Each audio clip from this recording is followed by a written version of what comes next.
Bonjour, je voudrais dans cette quatrième et dernière méditation évoquer avec vous Joseph comme éducateur et travailleur. Car en effet, Joseph accompagne nos routes humaines. Je voudrais d'abord évoquer le fait qu'il est un père au courage créatif. Un père au courage créatif. Cette dimension fait suite à la qualité d'accueil des événements qui surgissent dans nos vies. À travers Joseph, Dieu prend soin des commencements de l'histoire de la rédemption. Il est celui par qui Dieu sauve l'enfant et sa mère.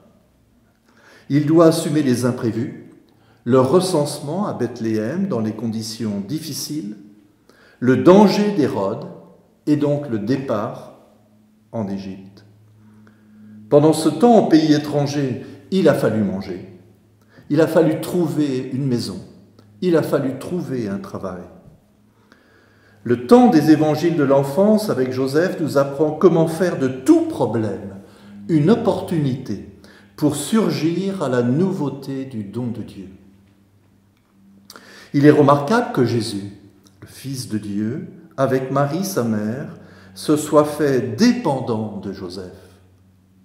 Il a veillé sur eux avec prévenance. Il a été un père nourricier plein d'attention. Comment alors ne serait-il pas aujourd'hui le gardien de l'Église? Nous pouvons nous confier à lui et lui confier l'Église lorsque nous sommes tentés de nous décourager. Parce qu'il a protégé l'enfant et sa mère, il est le protecteur des pauvres, des miséreux, des exilés, des affligés, des moribonds. Il nous apprend à notre tour à aimer, sans exclusive, ceux et celles qui sont sur notre route, spécialement les oubliés, ceux et celles que nous ne voyons pas ou auprès de qui nous passons comme des étrangers. Mais Joseph est aussi un père éducateur et travailleur. Joseph a exercé un métier, celui de charpentier. Il a travaillé le bois. Il a fait œuvre de construction. Il a fait œuvre d'éducation auprès de Jésus, qui a ainsi appris auprès de lui un métier. Joseph est ici un modèle pour les éducateurs. En 1891, l'encyclique du pape Léon XIII, Rerum Novarum, sur la condition ouvrière, a mis en évidence la vie de travail d'une manière très marquée. Et cette encyclique demeure toujours dans l'Église une référence, située historiquement, mais les papes ont continué à développer un enseignement social jusqu'à aujourd'hui avec le pape François. Il est donc le saint patron des travailleurs. Et cette fête de Saint Joseph est mise en valeur le 1er mai. Voici l'oraison d'entrée pour la messe de cette fête. Voici ce que nous disons dans l'oraison. Dieu créateur de l'univers, tu veux que l'homme, par son travail, te rende gloire en continuant ton œuvre. Permets en ta bonté qu'à l'exemple de Saint Joseph et sous sa protection, nous accomplissions les tâches que tu nous donnes et recevions la joie promise aux bons serviteurs. Aujourd'hui, le chômage est largement répandu et les conditions de travail sont difficiles pour beaucoup. Nous affirmons que le travail nous fait participer à l'œuvre de la création. Il développe nos capacités humaines. Il vise à hâter la venue du règne de Dieu. Il favorise les relations et les collaborations pour servir le bien commun. Comment pourrions-nous parler de dignité humaine sans pouvoir ni vouloir garantir à tous et à chacun la possibilité d'une subsistance digne? La crise économique, sociale, écologique, culturelle et spirituelle que nous traversons nous renvoie à la dignité humaine que favorise le travail. Nous voyons les drames qu'occasionne la perte d'un travail, surtout actuellement avec la pandémie que nous traversons. Saint Joseph peut être prié pour que nous trouvions des chemins donnant à toute personne un avenir digne dans le travail et dans ses modes de vie également. Si Joseph se révèle comme un éducateur et un travailleur, et nous le fêtons dans ce sens-là, je voudrais aussi évoquer le fait qu'il est un père discret, qui ne s'impose pas. On ne naît pas père, on le devient. Père non seulement lorsque l'enfant vient au monde, mais surtout en prenant soin de lui de manière responsable au fil des années. Nous sommes responsables les uns des autres. Être responsable, c'est être capable de réponse à l'appel entendu. Ainsi, nous nous souvenons de la question de Caïn.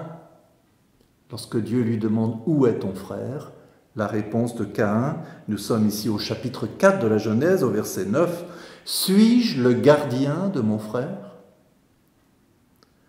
Joseph, quant à lui, a vécu dans la non-possession, dans la juste distance. La tradition a reconnu en lui un père très chaste, en latin castus, ce qui veut dire chaste, intègre. Et son contraire est incastus, incestueux, impudique, pourrait-on dire.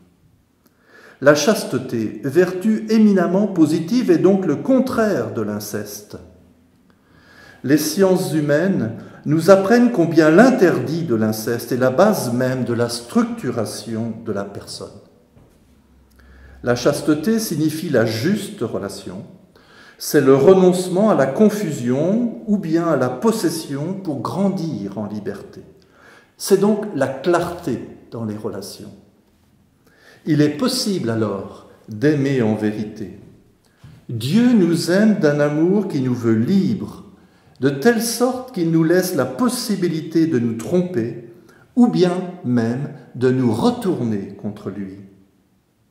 Jamais nous ne voyons Joseph se mettre au centre de la scène.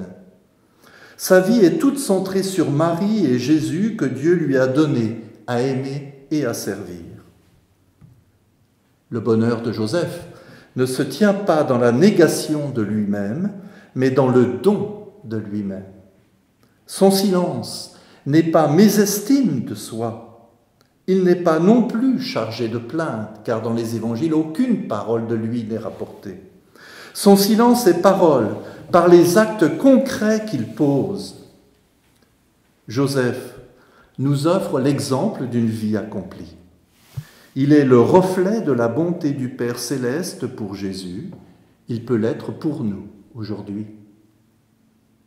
Qui nous accompagne dans ce temps de marche vers Pâques. Et je voudrais, en terminant, reprendre la prière du pape François au terme de sa lettre apostolique que nous avons pris le temps de parcourir et de méditer ensemble. Je lis donc cette prière, je la fais mienne, et nous pouvons la faire nôtre aussi. Salut, gardien du Rédempteur, époux de la Vierge Marie, à toi Dieu a confié son Fils. En toi, Marie a remis sa confiance. Avec toi, le Christ est devenu homme. Ô bienheureux Joseph, montre-toi aussi un Père pour nous et conduis-nous sur le chemin de la vie. Obtiens-nous grâce, miséricorde et courage, et défends-nous de tout mal. Amen. Donné à Rome, Saint Jean du Latran, le 8 décembre 2020, solennité de l'Immaculée Conception de la Bienheureuse Vierge Marie, la 8e de mon pontificat. Ainsi nous vivons cette année avec Saint Joseph. Bonne suite en ce temps de carême et nous vivons dans l'espérance de Pâques. Nous t'honorons, glorieux Saint Joseph, notre soutien quotidien dans le labeur. Tu as veillé